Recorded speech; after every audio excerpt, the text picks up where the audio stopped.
അസ്സാം വലൈക്കും വറഹമത്തുള്ള. അൺമാസ്കിംഗ് അനോമലീസും കേരളത്തിലെ ചില എമുക്കളും തമ്മിൽ ചർച്ചകൾ തുടർന്നുകൊണ്ടിരിക്കുകയാണ്. ഈ അടുത്ത കാലത്തായി ചർച്ചകളിൽ പ്രധാനമായും വിഷയീഭവിക്കുന്നത് അടിമത്തം എന്ന വിഷയമാണ്. അടിമത്തത്തോടുള്ള ഇസ്ലാമിൻ്റെയും ആധുനികതയുടെയും സമീപനങ്ങളെക്കുറിച്ചാണ് ഇപ്പോൾ നടക്കുന്ന ചർച്ചകളൊക്കെയും. ഈ ചർച്ചകൾ ഒരു വേള സംവാദത്തിലേക്ക് വരെ എത്തിച്ചേരാനുള്ള സാധ്യത നമുക്ക് കാണാൻ സാധിക്കുന്നു. അത് വളരെ സന്തോഷകരമായ ഒരു കാര്യമാണ്.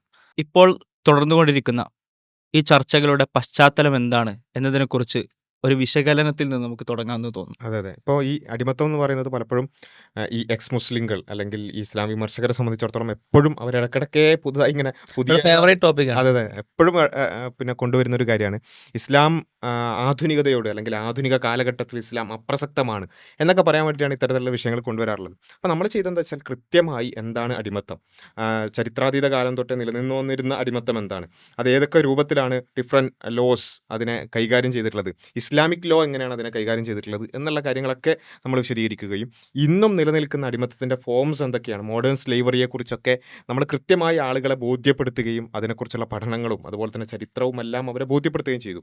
മാത്രമല്ല ഇസ്ലാം ആ വിഷയത്തിൽ ഏത് നിലപാടാണ് സ്വീകരിച്ചത്. ഇസ്ലാം അടിമത്ത വിമോചനത്തിന് വേണ്ടി ഒരുപാട് തരത്തിലുള്ള വഴികൾ അതിനുവേണ്ടി കണ്ടിട്ടുണ്ട്. ഇപ്പോൾ അടിമത്ത വിമോചനം അത് വലിയ രൂപത്തിൽ പ്രോത്സാഹിപ്പിച്ചു. അതേപോലെ തന്നെയാണ് അടിമത്തത്തിൽ ഉള്ള ഒരാളെ സംബന്ധിച്ചിടത്തോളം അയാൾക്ക് സ്വയം പുറത്തേക്ക് വരണമെന്നുണ്ടെങ്കിൽ മുഖാത്തബ പോലുള്ള കോൺട്രാക്റ്റുകളെ കുറിച്ച് ഇതിനെ ഖുർആൻ തന്നെ അതിനെക്കുറിച്ച് പറഞ്ഞ കാര്യങ്ങളൊക്കെ നമ്മൾ പറഞ്ഞു.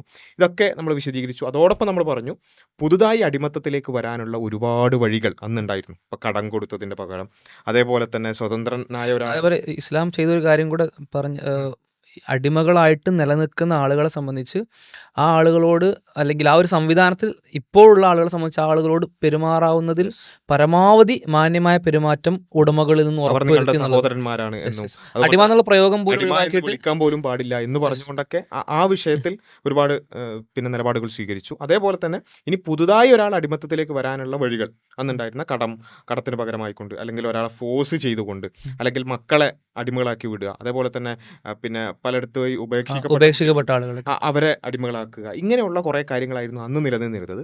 അതെല്ലാം നിരോധിച്ചു, അല്ലെങ്കിൽ അതെല്ലാം ഇല്ലാതാക്കി.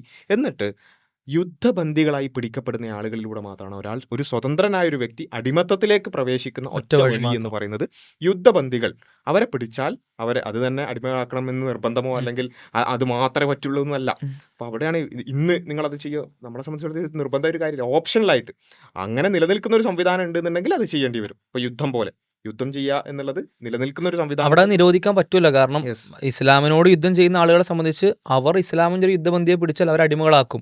അപ്പൊ നിങ്ങൾ അടിമകളായിക്കോ, ഞങ്ങൾ അടിമകളാക്കില്ല എന്ന് പറഞ്ഞാൽ യുദ്ധതന്ത്രവുമായി ബന്ധപ്പെട്ടത് വലിയ പ്രയാസം ഉണ്ടാക്കും. അപ്പൊ അത് അനിവാര്യത കൂടിയാണ്, ഒരു ഓപ്ഷൻ അങ്ങനെ വെക്കൽ അനിവാര്യത കൂടിയാണ്. അവിടെ നമ്മൾ പറഞ്ഞു ഈ യുദ്ധബന്ദികളായി പിടിക്കപ്പെടുന്ന ആളുകൾ എന്താണ് ചെയ്തു വന്നിരുന്നത്. മുമ്പൊക്കെ അവരെ നേരെ കൊല്ലുകയായിരിച്ചു, കാരണം അവർ നമ്മളോട് യുദ്ധം ചെയ്യാൻ വന്ന ആളുകളാണ്. അപ്പം എതിർപക്ഷത്ത് നിൽക്കുന്ന, നമ്മളെ കൊല്ലാൻ കാത്തു നിൽക്കുന്ന ഒരാളെ കിട്ടിയാൽ വേഗം കൊല്ലുക എന്നുള്ളതായിരുന്നു. പക്ഷെ അതല്ലാത്ത ഓപ്ഷൻസ്, ഇപ്പോൾ ഫോർ എക്സാമ്പിൾ എക്സ്ചേഞ്ച് ചെയ്യുക, പ്രിസൺ എക്സ്ചേഞ്ച് ചെയ്യുക, അതല്ലേ യുദ്ധത്തിലൊക്കെ നടന്നു. നമുക്ക് എത്രത്തോളം എന്ന് പറഞ്ഞാൽ മുഹമ്മദ് നബി സല്ലല്ലാഹു അലൈഹി വസല്ലമക്ക് ഏറെ ഇഷ്ടമുണ്ടായിരുന്ന ഒരു അവിശ്വാസി ഉണ്ടായിരുന്നു, ഒരു അമുസ്ലിം ഉണ്ടായിരുന്നു. അദ്ദേഹത്തിന്റെ പേര് മുത്തഇം ഇബ്ൻ അദി എന്നാണ്. അപ്പോൾ നമുക്കറിയാലോ നബി സല്ലല്ലാഹു അലൈഹി വസല്ലമക്ക് ബഹിഷ്കരണം നേരിടേണ്ടി വന്നൊരു സമയം ഉണ്ടായിരുന്നു. നബി സല്ലല്ലാഹു അലൈഹി വസല്ലമയുടെ പരസ്യ പ്രബോധനം തുടങ്ങി കുറച്ച് കാലമായപ്പോഴേ. അപ്പോൾ ആ ബഹിഷ്കരണത്തിൽ ശരിക്കും പ്രയാസങ്ങൾ അനുഭവിച്ചത് മുഹമ്മദ് നബി സല്ലല്ലാഹു അലൈഹി വസല്ലമയും മുസ്ലിങ്ങൾ മാത്രമായിരുന്നില്ല. നബി സല്ലല്ലാഹു അലൈഹി വസല്ലമയെ സപ്പോർട്ട് ചെയ്തിരുന്ന അമുസ്ലിങ്ങളായിരുന്ന കുടുംബക്കാരും അതിൽ പെട്ടിട്ടുണ്ട്, ആ ബഹിഷ്കരണത്തിൽ പെട്ടിട്ടുണ്ട്. അതിൻ്റെ പ്രയാസങ്ങൾ അവർ സഹിച്ചിട്ടുണ്ട്. ഇപ്പോൾ ഉദാഹരണത്തിന് ആ മുസ്ലിങ്ങളിൽപ്പെട്ട ഒരു ഉദാഹരണമാണ് അബൂ താലിബ്, നബി സല്ലല്ലാഹു അലൈഹി വസല്ലമയുടെ ഏളാപ്പ. അപ്പോൾ എന്തുകൊണ്ടാണ് അവരും ഇങ്ങനെ ബഹിഷ്കരണത്തിന് വിധേയരായത്? കാരണം ഈ അവിശ്വാസികളെ അവരുടെ കാഴ്ചപ്പാടിൽ മുസ്ലിങ്ങളെ സംരക്ഷിക്കുന്നവർ ഈ അമുസ്ലിങ്ങളാണ്. അപ്പോൾ അതുകൊണ്ടാണ്. അപ്പോൾ ആ സമയത്ത് ആ ബഹിഷ്കരണം നടന്നിരുന്ന സമയത്ത് ഇപ്പോൾ അന്ന് പ്രധാനപ്പെട്ട അറിയിപ്പുകളൊക്കെ കഅബയുടെ മേൽ കെട്ടിത്തൂക്കുന്ന ഒരു രീതിയായിരുന്നു. ഇപ്പോൾ നോട്ടീസ് ഇന്ന് നമ്മൾ കാണുന്ന പോലെ വിജ്ഞാപനങ്ങളൊക്കെ ഇറക്കുന്ന പോലെ. അപ്പോൾ അന്ന് ആ ഒരു നോട്ടീസ് നമ്മൾ ഇന്നത്തെ ഒരു ഭാഷയിൽ പറഞ്ഞാൽ കഅബയുടെ മേൽ കെട്ടിത്തൂക്കി, ബഹിഷ്കരണത്തിൻ്റെ നോട്ടീസ്. അപ്പോൾ ഇവർക്ക് പണം കൊടുത്താൽ എവിടുന്നും സാധനങ്ങളൊന്നും കിട്ടൂല, കടകളിൽ നിന്നൊന്നും കിട്ടൂല. ആ അവസ്ഥയിൽ ഇവർക്കുണ്ടായിരുന്ന ബഹിഷ്കരണം അനീതിയാണ്, ഇവരുടെ വിശ്വാസത്തിൻ്റെ പേരിൽ ഇവരെ ഉപദ്രവിക്കുന്നത് ഒരിക്കലും നീതിയല്ല എന്ന് പറഞ്ഞുകൊണ്ട് അത് കീറിപ്പറിച്ച ഒരാളായിരുന്നു മുത്തഇം ഇബ്ൻ അദി. മുത്തഇം ഇബ്ൻ അദി ഒരു മുസ്ലിം അല്ലായിരുന്നു. അപ്പോൾ അതുകൊണ്ട് തന്നെ ബദർ യുദ്ധത്തിൽ ഇപ്പോൾ സ്വഹീഹായ ഹദീസുകൾ, വിശ്വാസയോഗ്യമായ ഹദീസുകൾ നമുക്ക് കാണാൻ കഴിയും.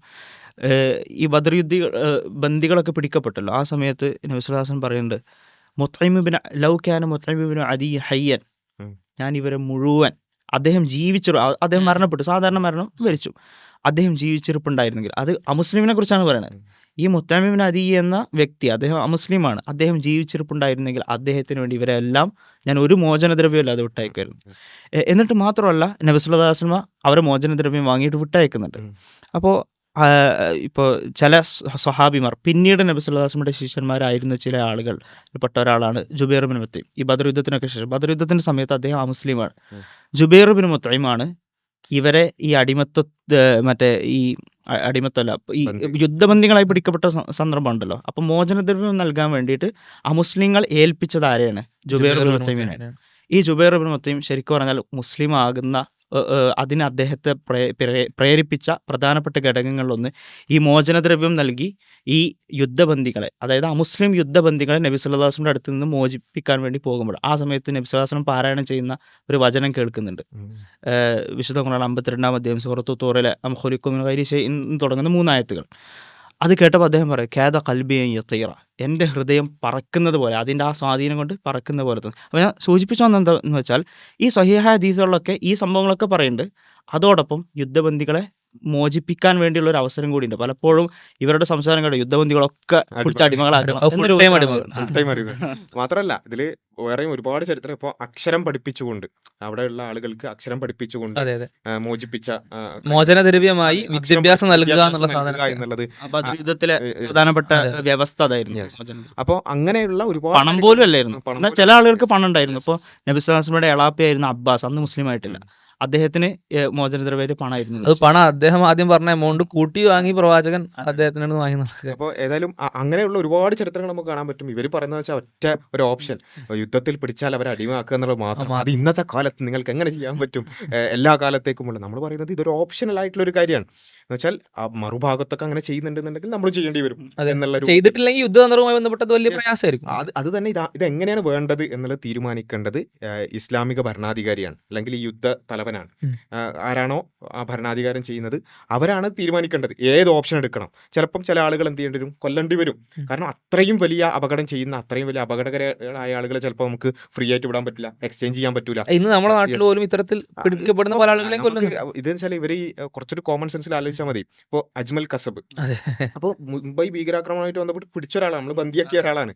അയാളെ നമുക്ക് ഒരു നിലക്കും മോചനദ്രവ്യം വാങ്ങിപ്പോലും പറഞ്ഞയക്കാൻ പറ്റൂല. കാരണം അത്രയും വലിയ അപകടമാണ്, അയാൾ ത്രെറ്റാണ് ഉണ്ടാക്കിയിട്ടുള്ളത്. അപ്പോൾ അവരെ കൊല്ലേണ്ടി വരും. അതാണ് വധശിക്ഷ നടപ്പിലാക്കിയിട്ടുള്ളത്. ചില സന്ദർഭങ്ങൾ അങ്ങനെ വേണ്ടി വരും. എന്നാൽ വേറെ ചില സന്ദർഭങ്ങളിൽ ഒരുപാട് ആളുകളെ പിടിച്ചു എല്ലാവരും കൊല്ലുക എന്നുള്ളതായിരിക്കില്ല അവിടെ പറ്റുക.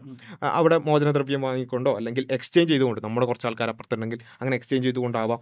ഇപ്പോൾ ഈ ഇസ്രായേൽ ഫലസ്തീൻ യുദ്ധത്തിൽ നടക്കുന്ന ഏറ്റവും പ്രധാനപ്പെട്ട കാര്യം എന്ന് പറഞ്ഞാൽ ഈ ബന്ദികളുമായി ബന്ധപ്പെട്ട ഡിപ്ലോമാറ്റിക്കലായിട്ടുള്ള ഡീലാണ്. ബന്ദികളെ പിടിക്കുന്നു, എന്നിട്ട് ബന്ദികളെ പിടിച്ചതിന് ശേഷം അവിടെയുള്ള ആളുകളെ ഇവരെ വെച്ചിട്ട് ഡിമാൻഡ് ചെയ്യുന്നു. ഫലസ്തീനുകാർ ഒരു 50 or 60 ഇസ്രായേലിനെ പിടിച്ചാൽ അപ്പുറത്തുള്ള ആയിരക്കണക്കിന് ഫലസ്തീൻ തടവുകാരെ വിമോചിപ്പിക്കാൻ ഇവർ ഇത്തരത്തിൽ 50 or 60 ആളുകൾ വെച്ച്, അതിൽ ഏറ്റവും പ്രധാനപ്പെട്ട ഒരു ഡീല് വളരെ ചെറിയ ആളുകളെ കൊണ്ട് 4000 or 5000 ഫലസ്തീൻ തടവുകാരെ മോചിപ്പിച്ചൊരു സംഭവം കാണാൻ കഴിയും. ഇത് ഇപ്പോഴും നിലനിന്ന് പോകുന്ന ഒരു കാര്യമാണ്. സംവിധാനം റഷ്യ ഉക്രൈൻ യുദ്ധവുമായിട്ട് ബന്ധപ്പെട്ടും റഷ്യയുടെ കുറെ ആൾക്കാർ ഇവർ പിടിച്ചു വെക്കുന്നു. എന്തിനു വേണ്ടിയിട്ടാണ് പിടിച്ചു വെക്കുന്നത്? ഈവൻ ഈ ആളുകളെ പിടിക്കുന്നതും സ്ഥലം പിടിക്കുന്നതുമായി ബന്ധപ്പെട്ടുള്ള ചർച്ചകൾ നമുക്ക് കാണാൻ പറ്റും. അത് ട്രംപ് വരുമ്പം ഒരു ഡീലിന്റെ സാധ്യത തെളിയുന്നു. അപ്പോൾ നമുക്ക് കുറച്ച് ക്ലെയിം ചെയ്യണമെങ്കിൽ കുറച്ച് ആള് നമ്മുടെ കയ്യിൽ വേണം, കുറച്ച് സ്ഥലം നമ്മുടെ കയ്യിൽ വേണം. ഇതാണ് അവർ മുന്നോട്ട്. ഇതൊക്കെ എന്ന് പറഞ്ഞാല് യുദ്ധക്കളത്തിലുള്ള സ്വാഭാവികമായിട്ടുള്ള കാര്യമാണ്. യൂട്യൂബിൽ ഇരുന്ന് തള്ളുന്ന മാതിരിയല്ലത്. യുദ്ധം എന്ന് പറഞ്ഞ ഒരു ഐഡിയൽ സിറ്റുവേഷൻ അല്ലല്ലോ. നമ്മളെല്ലാം ആഗ്രഹിക്കുന്ന വളരെ മനോഹരമായ ലോകത്ത് മനോഹരമായി സംഭവിച്ചു എന്ന സംഭവമല്ല. ഇത് സ്വാഭാവികമായിട്ടും ദേശരാഷ്ട്രങ്ങളുടെയോ അല്ലെങ്കിൽ അത്തരത്തിൽ ഒരു ഭരണ സംവിധാനങ്ങൾ ലോകത്ത് പല നിലക്ക് നിലനിൽക്കുമ്പോൾ അതിനിടയിൽ ഉണ്ടാകുന്ന പ്രശ്നങ്ങൾക്കിടയിൽ വരുന്ന അനിവാര്യതയാണ് പലപ്പോഴും യുദ്ധം. അപ്പം അതിനിടയിൽ പല കോംപ്ലക്സ് സിറ്റുവേഷൻസ് ഉണ്ടാവും. അത് നമ്മളിങ്ങനെ മറ്റേ ഇസ്രായേലിന്റെ കൂടെയൊക്കെ മുന്നിൽ വെച്ചിട്ട് യൂട്യൂബ് വീഡിയോ എടുക്കുന്ന പോലെ അത്ര ലളിതമല്ല എന്നുള്ളത്, എളുപ്പമല്ല എന്നുള്ളതാണ്. അപ്പോൾ അവിടെയാണ് നമ്മൾ പറഞ്ഞത് അങ്ങനെയുള്ള ഓപ്ഷൻസിൽ ഒന്നാണ് അടിമത്തം. അത് നിർബന്ധമാക്കിയാണ് നമുക്ക് പറയാൻ പറ്റും. ഇന്ന് നിങ്ങൾക്ക് അത് പറ്റുമോ, എല്ലാ കാലത്തേക്കുള്ള നിയമമാണെങ്കിൽ അത് പറ്റുമോ? ഇതിപ്പോൾ ഈ പറയുന്നത് എന്താ വെച്ചാൽ, ഇപ്പോൾ ഇസ്ലാമിൽ തൊലാഖിന്റെ നിയമങ്ങളുണ്ട്. ഇപ്പോൾ ഇസ്ലാമിൽ തൊലാഖിൻ്റെ നിയമം ഉണ്ടെന്ന് പറഞ്ഞാൽ നമ്മളെല്ലാവരും പറയാണ് ഖുറാനിൽ തലാഖ് ഉണ്ട്. ഇപ്പോൾ മുസ്ലിൻ്റെ കല്യാണം ഇപ്പോൾ കഴിഞ്ഞിട്ടുണ്ട്, മുസ്ലിം പറയാണ് ഞാൻ തലാഖ് ചൊല്ലി. എന്തിനാ തലാഖ് ചൊല്ലിയത്? ഖുറാനിലുള്ള നിയമം പ്രാവർത്തിയാക്കണല്ലോ. അത് അതിന്റെ സാഹചര്യം ഉണ്ടാകുമ്പോഴാണ് എന്ത് ചെയ്യുക, തലാഖ് ചൊല്ലേണ്ടത്. അപ്പൊ എന്തായാലും ഇത് ഇവരെങ്ങനെയാണ് പറയാ, ഇസ്ലാമിൽ തലാഖിന്റെ നിയമം ഉണ്ടല്ലോ, അപ്പൊ എന്തായാലും ഒരു കെട്ടിയിട്ട് തലാഖ് ചൊല്ലണം, അത് പ്രാവർത്തിയാക്കണല്ലോ. അപ്പൊ ഇത് ഒരു ഓപ്ഷനാണ്, അടിമത്തമായിട്ട് ബന്ധപ്പെട്ടുള്ള ഓപ്ഷൻ. അത് വേണ്ട സമയത്ത് അത് ഭരണാധികാരി തീരുമാനിച്ചു. കാരണം അപ്പുറത്തൊക്കെ അടിമത്തുണ്ടെങ്കിൽ ചിലപ്പോൾ ഇപ്പോഴും വേണ്ടി വരും, അപ്പുറത്ത് ബന്ദികളാക്കി പിടിച്ചു വെക്കുകയാണെന്നുണ്ടെങ്കിൽ ഇപ്പുറത്ത് വേണ്ടി വരും. അങ്ങനെയുള്ള രൂപത്തിലുള്ള ഡിപ്ലോമാറ്റിക് ആയിട്ടുള്ള കാര്യങ്ങളടക്കം അടങ്ങുന്ന ഒരു കാര്യമാണ് എന്നുള്ളതാണ് അൾട്ടിമേറ്റ്ലി ഈ ഒരു വിഷയം അവിടെയാണ് കിടക്കുന്നത്. അപ്പോൾ അതിലൂടെ മാത്രമേ ഒരു സ്വതന്ത്രനായി ജീവിക്കുന്ന ഒരു വ്യക്തിയെ അടിമത്തത്തിലേക്ക് കൊണ്ടുവരാനുള്ള ഏക വഴി ഇത് മാത്രമാണ്. അപ്പോൾ അവിടെ തന്നെ ഈ അടിമത്തം എന്ന് പറഞ്ഞാൽ എന്താണ്, അങ്ങനെയാണ് ചർച്ചകൾ ഇതിലേക്ക് എത്തുന്നത്. നമ്മൾ അതാണ് പറഞ്ഞു വരുന്നത്. അപ്പോൾ അടിമത്തം എന്ന് പറഞ്ഞാൽ നമ്മൾ ഒരാളെ നിർബന്ധിച്ചുകൊണ്ട് വർക്ക് ചെയ്യിപ്പിക്കുക, അയാൾക്ക് സ്വാതന്ത്ര്യം റെസ്ട്രിക്റ്റ് ചെയ്തുകൊണ്ട്, ഇതിനെയാണ് നമ്മൾ അടിമത്തം എന്ന് പറയുന്നത്. അപ്പോൾ ഇവർ പറയുന്നത് വെച്ചാൽ എന്നാൽ പോലും അത് ശരിയല്ല. അവിടെയാണ് നമ്മൾ എന്ത് ചെയ്തത്, മോഡേൺ സ്ലേവറിയുമായി ബന്ധപ്പെട്ടുകൊണ്ട് അല്ലെങ്കിൽ പ്രിസണേഴ്സ് ഓഫ് വാറുമായി വന്നിട്ട് ഇന്നും നിലനിൽക്കുന്ന നിയമങ്ങൾ എന്താണ് നമ്മൾ പരിശോധിച്ച് നോക്കിയത്. ഇങ്ങനെ യുദ്ധത്തിൽ പിടിക്കുന്ന ആളുകൾ ഇന്നെന്താ ചെയ്യുന്നത്, മാനവികതയൊക്കെ പൂത്തൊലഞ്ഞുകൊണ്ട് അവരെല്ലാവരും നിങ്ങളിതാ മാനവിക ലോകത്താണ് ജീവിക്കുന്നത്, അതുകൊണ്ട് നിങ്ങളെല്ലാവരും നാളെ മുതൽ പോയിക്കോളൂ എന്ന് പറയാൻ അതല്ല സംഭവിക്കുക. മറിച്ച് അവരെ പ്രിസണേഴ്സ് ഓഫ് വാറായി പിടിച്ചാൽ അവരെ സ്വാതന്ത്ര്യം റെസ്ട്രിക്റ്റ് ചെയ്യും, അവരെ കൊണ്ട് പണിയെടുപ്പിക്കും, ഏതൊക്കെ വിഷയത്തിൽ മാത്രമേ കമ്പൽ ചെയ്യാൻ പാടുള്ളൂ എന്നതടക്കം എന്ത് ചെയ്യുന്നുണ്ട്. അതിൽ ഏകദേശം എല്ലാ വിഷയങ്ങളും വരുന്നുണ്ട്, അഗ്രികൾച്ചർ അടക്കം എല്ലാ പണികളിലും അവരെ ഉപയോഗിക്കാം എന്നുള്ളതും, അതേപോലെ തന്നെ ഈവൻ പ്രൈവറ്റ് എംപ്ലോയേഴ്സിന് കൊടുക്കാം എന്നുള്ളതും നമ്മൾ എന്ത് ചെയ്തു മുന്നോട്ട് വെച്ചു. അപ്പോൾ ഈ അടിമത്തം എന്താണെന്നൊരു ഡെഫിനിഷൻ, അടിമത്തം എന്ന് പറഞ്ഞാൽ ആത്യന്തികമായിട്ട് ഒരു വ്യക്തിക്കുള്ള സ്വാതന്ത്ര്യത്തെ പരിമിതപ്പെടുത്തുന്നതിനാണ് അടിമത്തം എന്ന് പറയാം. ആരാണോ പരിമിതപ്പെടുത്തുന്നത് ആ പരിമിതപ്പെടുത്തുന്ന ആളുടെ കമാൻഡിനനുസരിച്ച് ഇയാൾ പ്രവർത്തിക്കുന്നു. ഇതാണ് അടിമത്തം എന്ന് പറഞ്ഞാൽ.